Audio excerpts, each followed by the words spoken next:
Welcome to Wooden Spoon Data, the 18th best AFL channel on YouTube. Welcome back. Sorry I was gone. Had a few things going on. Chris had a few things going on, and so did James. So it felt like as it was getting towards the mid-season, we kind of reset, refresh. We get a little bit easier games with less of them coming back. So we can come back into it properly. So yeah, back at it. And speaking of, I think it's time we get into the first match properly as well. That's Crows versus Tigers. Look, this was the Tigers' first win since defeating Sydney in round 3. They trailed by just a point at halftime, and yeah, then ultimately took control with a 6-goal third term, and ended up winning 79-71. Adelaide's won just 4 games this season, having played an extra game as well. They now sit 10 points behind the top 8 and look a far cry from their preseason fancy claims. They'd need to win at least 8 of 10 matches going forward to secure finals. I'm not sure if that's really possible. They do seem to have a few things going well. Tex will be coming back as well. Fogarty kicked 3, Rochelle kicked 2. It was good to see Strawn get a game as well. But it was probably a bit, yeah, not quite as good as the ins for Richmond. So while they were missing Dusty, they had a few back in. If you look at the X score from Andrew Whelan over there, Adelaide actually would have won on X score.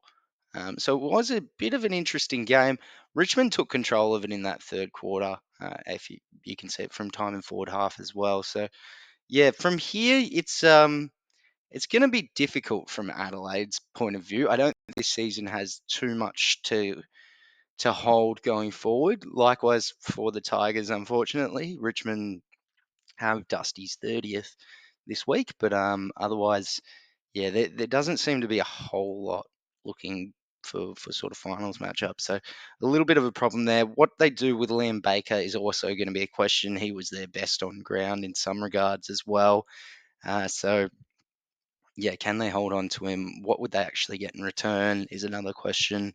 And how do they deal with the future and what it actually holds? So interesting times ahead for the Tigers, interesting times ahead for the Crows. I think might be a bit closer to the light at the end of the tunnel for the Crows. This could be a sort of bounce year like Freo had last year, but yeah, only time will tell. Moving on to Bulldogs and Lions, Eric Hipwood played his one good game a year and equaled his career high with 6 goals. And yeah, he helped the Lions cruise to a 114-71 win.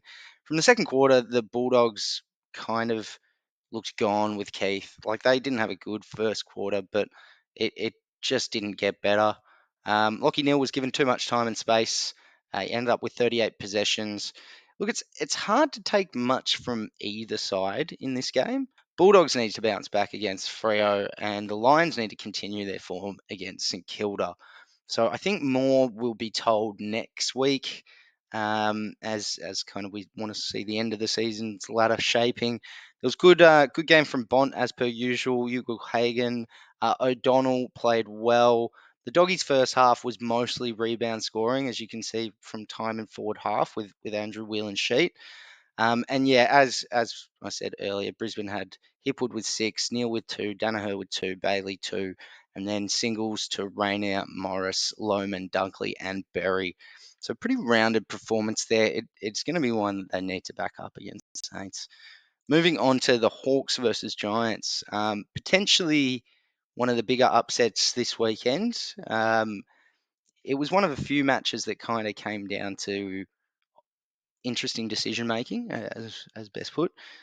Essentially, we did see Sicily get taken down by Tom Green, and then Bruce kick a goal. So yeah, it was and look, it's one of those games where it shouldn't have really, like, Greater Western Sydney got out to a 4 or a bit under 4 goal lead at half time. They should have been able to put it away. But yeah, from there, I mean, Hawthorn, 21 minutes into the second quarter, I think they were 19 points down. They then recorded a pressure rating 200 to the Giants 179 and kicked 10-6, 66 to 6-5, 41 to end up winning this match by 6 points. But Yeah, it's one of these ones where the Giants have started to move into sort of defensive football.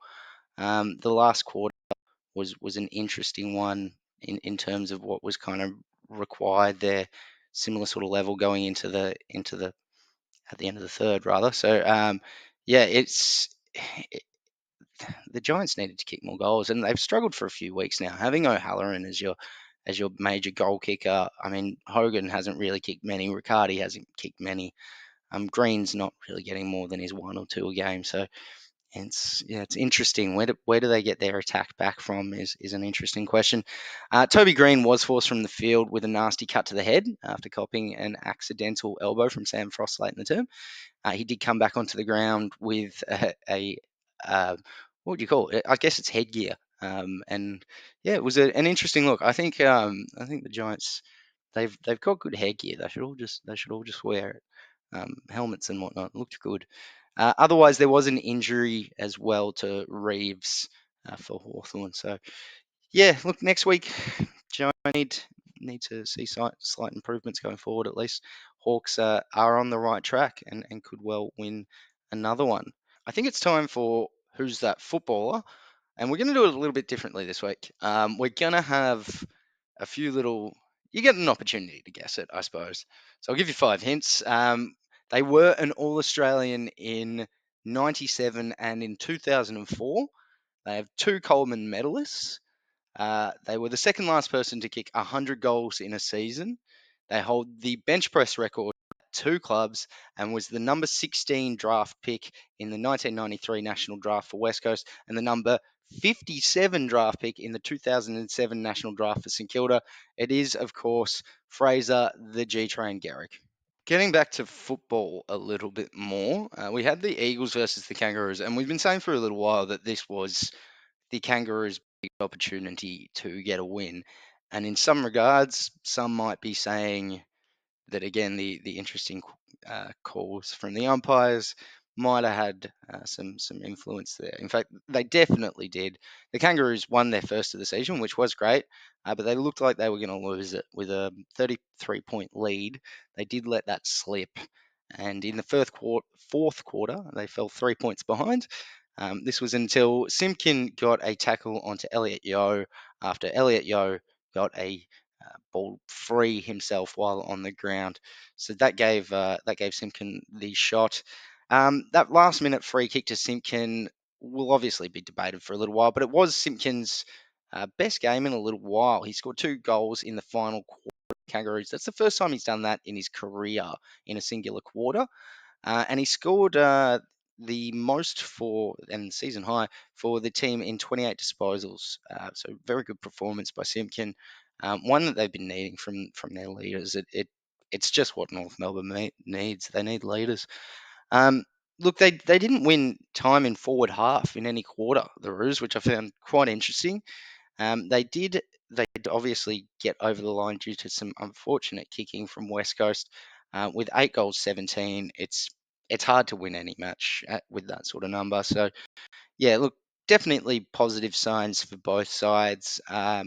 Ryan Marrick came on for Harry Edwards in the third quarter, and Eddie Ford replaced Will Dawson in the second quarter. So yeah, interesting match. I don't think we'll see much more from the Roos this year until the final month. But hopefully we see a little bit of a run for them. That'd be good. For the Eagles, they've been good so far. So hopefully a few players back, potentially just Harley Reid, we'll see. And yeah, they might get some form again. Moving on to my team, the Saints versus the Suns. Again, a game that came down to interesting calls towards the end of the game.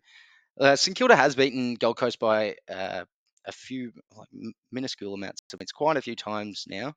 I believe it's their 11th win in the past 13 matches between the two clubs. Margin of 3 points is the sixth time in this period in which they've won by 9 or fewer points. Their biggest win was last year by 3 in round 3. In terms of Gold Coast, before we get to the shocking call in some regards, Joel Jeffrey had a career high 29 disposals, 83 83% disposal efficiency, 25 uncontested possessions, 12 handball receives, 8 inside 50s, and 558 metres gained. So a very good game from him. We did, yeah, as I said, see an interesting call at the best and towards the end. The AFL has come out and said that Mac Andrew probably shouldn't have had a call against him for holding the man against St Kilda's Max King. That's the right one. And yeah, at the end of the day, it shouldn't have been there. St Kilda only had 3 goal scorers for the night. An interesting point I would ask though. Bartlett got a very soft free in the start of the game. He kicked 3 for St Kilda. Higgins kicked 2. King kicked 2. They were the only goal scorers for St Kilda. Higgins got I'd say, a softer free at the start of the game. And to be fair, there was quite a few moments where I saw King not get a free and was kind of shepherded out or blocked off the ball, depending on what kind of free you want to call it or not. Yeah, so for me, I think it's one of those ones that probably should have been called earlier in the game. And it might have been something the umpire had warned them about. And then from there, was a bit harsh on the whistle. But looking at it, Gold Coast played reasonably well in some regards. There was probably a bit of overuse. They didn't use their usual game, as Hardwick has said, and they adjusted to St Kilda's defence, and it left for a dour performance. St Kilda themselves do need to start kicking more goals. I think there is just a lack of movement properly into the forward line, and therefore being able to kind of kick goals properly. It ends up too congested, and there's just kind of not avenues for St Kilda forwards to actually get to work. So for me, that needs to be addressed with their week after Brisbane next week. The Suns, they will be better. This might be the year they don't quite get it done, but I can see them improving significantly going forward. Looking at the next game, we've got Swans versus Cats. The Cats showed signs of returning to their best, as they led by 35 points in the second term. It was another powerful return from the Swans, who conceded that 6-goal start and then still won by 5 goals. So Sydney, it's hard to see who's going to beat them. It really does look like a one-horse race at the moment. But that being said, yeah, it was interesting. They won the stoppage clearances, particularly 43-30, and won the post clearance contested possessions 98-89.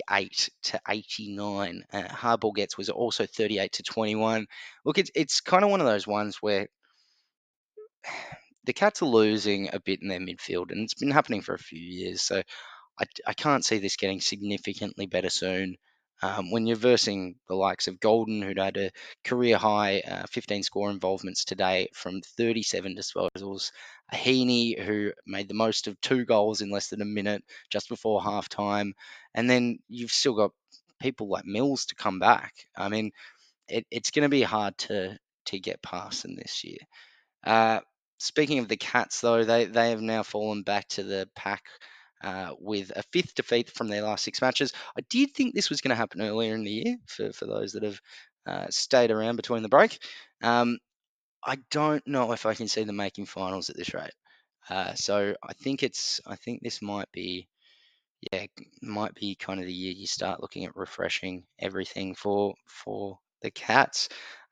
Interesting in terms of goals. Stengel kicked 2.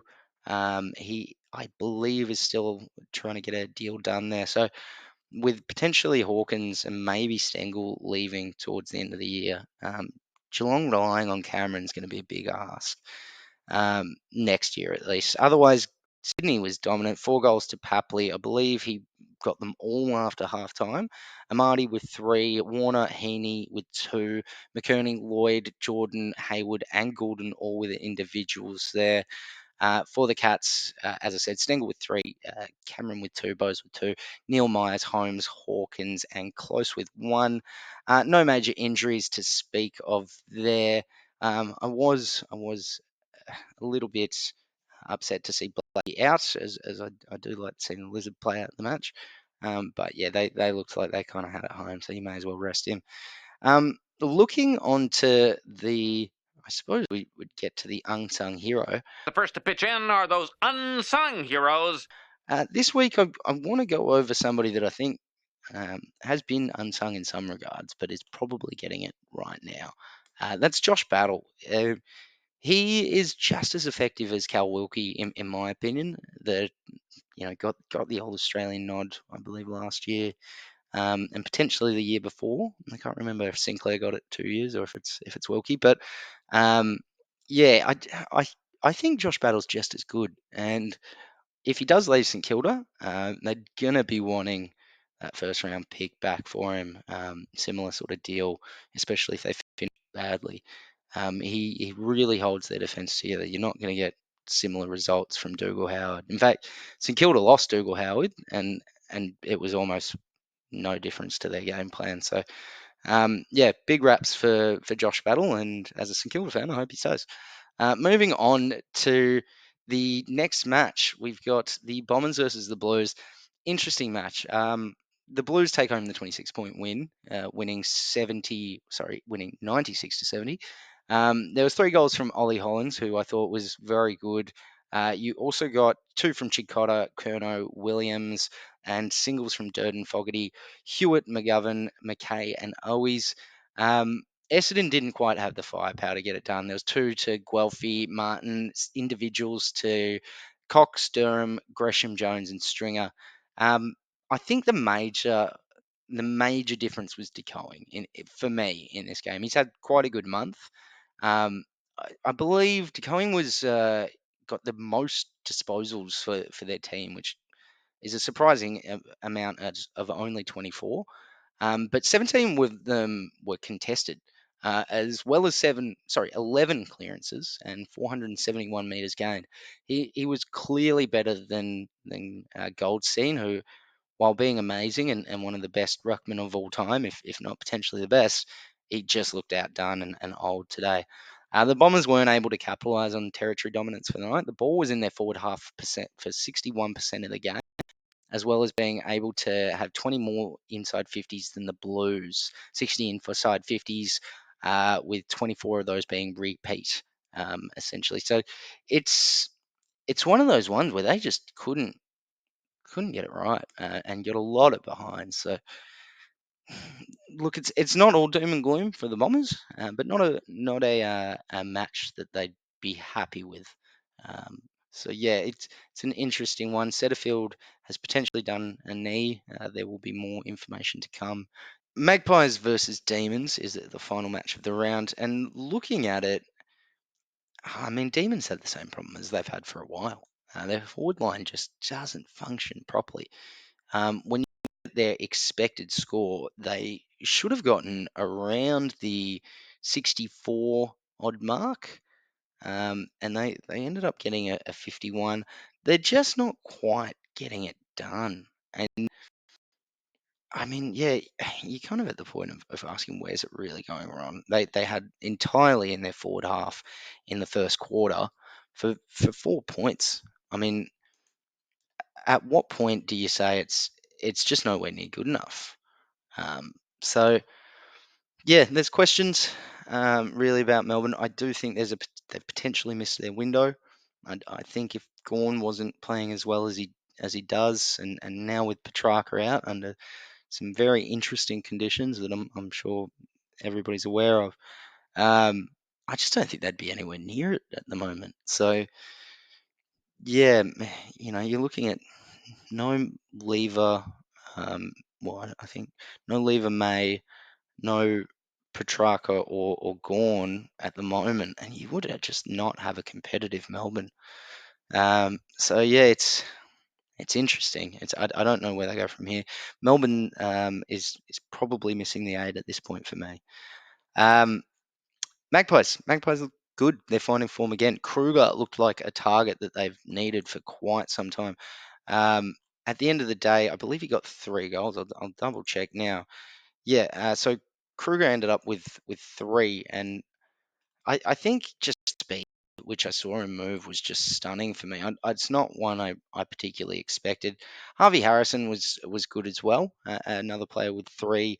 Will Hoskin Elliott got 2. Lockie Schultz, Finlay McRae, Pat Lipinski, Frampton, and Darcy Cameron all got individuals as well. Um, look, I mean, it's almost like flipped results, right? 6-15 to 14-5. Um, they were just way more accurate. And when you look at kind of time in forward half and whatnot for the entire game, it's split. But Melbourne had a real opportunity in that first half and then or first quarter and then just didn't capitalise. So well done to Collingwood for holding on and their defensive efforts there. The narrative of this game, would be fairly different. Should different things happen, but um, Melbourne just needs to start scoring properly, and I think they're figuring it out. I mean, that getting that many points wasn't something, or getting that many scoring shots wasn't something they were doing regularly in the past. So hopefully it improves. Hopefully it just improves. Otherwise, there was a week off for Port and Freo. And speaking of a week off, we are taking a week off for the All Australian, rolling All Australian. We will come back to it. We're working on probably putting out a full video towards the end of the year with, as we've said a few times, trying to get uh, computers to figure out who would win it. So getting closer. There is actually another video coming out very shortly. It'll be, I guess it's coming out this next week. So yeah, it'll be Supergoals in the AFL. Looking at a few years past and what happened there. What it might look like if they introduced that as a scoring option down the track. It's about 20 minutes, so yeah, I hope you enjoy if you get the chance to view it. But that's essentially it for me this week. Um, yeah, thank you for your time. Thank you for tuning in again. It has been a little bit. Yeah, we apologise for that. Myself, Chris, who's not here, and James, who's not here. But at the same time, yeah, thank you again for showing up, and we'll hopefully be back every week going forward. So you'll see us again, or you'll see this mug again. Anyway, uh, enjoy the week, and yeah, keep an eye out for the Super Goals video. Thanks.